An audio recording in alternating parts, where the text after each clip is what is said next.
का नाम है जीवों का वर्गीकरण। हेलो दोस्तों, आज पढ़ने जा रहे हैं बायोलॉजी। बायोलॉजी का नाम है जीवों का वर्गीकरण।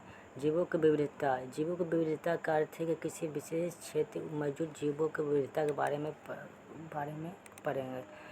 पृथ्वी पर लगभग 20 लाख ज्ञात जीव है जो बाह्य स्वरूप, आंतरिक संरचना, पोषक के तरीकों, आवास आदि एक दूसरे के से भिन्न होते हैं। वर्गीकरण प्रणाली। पदानुक्रम के प्रत्येक स्तर में टैक्सोनॉमिक श्रेणी या रैंक कहा जाता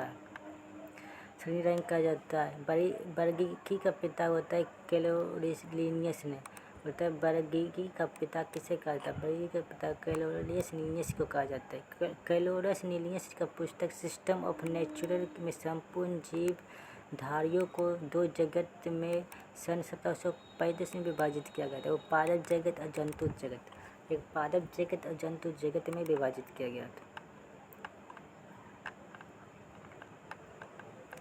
मोनेरा जगत क्या? मोनेरा जगत, इस जगत में बैक्टीरिया सहित सभी एक कोशिकीय जीव को प्रोकैरियोटिक शामिल किया गया है। कोशिकीय संगठन क्या?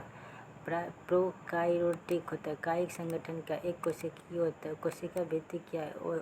उपस्थित पेटिगोलाइन होता है। पोषक के प्रकार। विषमपोषी, स्वपोषी, सब क्या? पोषण के प्रकार।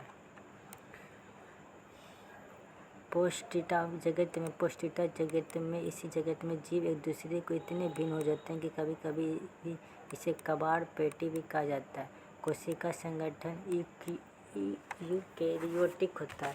कायिक संगठन जो होता है एक कोशिकीय होता है। कोशिका भित्ति जो कुछ में उपस्थित होता है। पोषक के प्रकार। विषमपोषी, स्वपोषी, जैसे अमीबा, पैरामीशियम, प्लाज्मोडियम, इक्विलिडा जैसे पौष्टिकता जगत में पाया जाता है।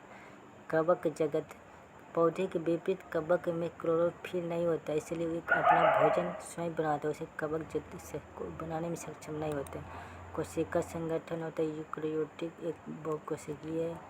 कोशिका भित्ति होता है उपस्थित काइटिन।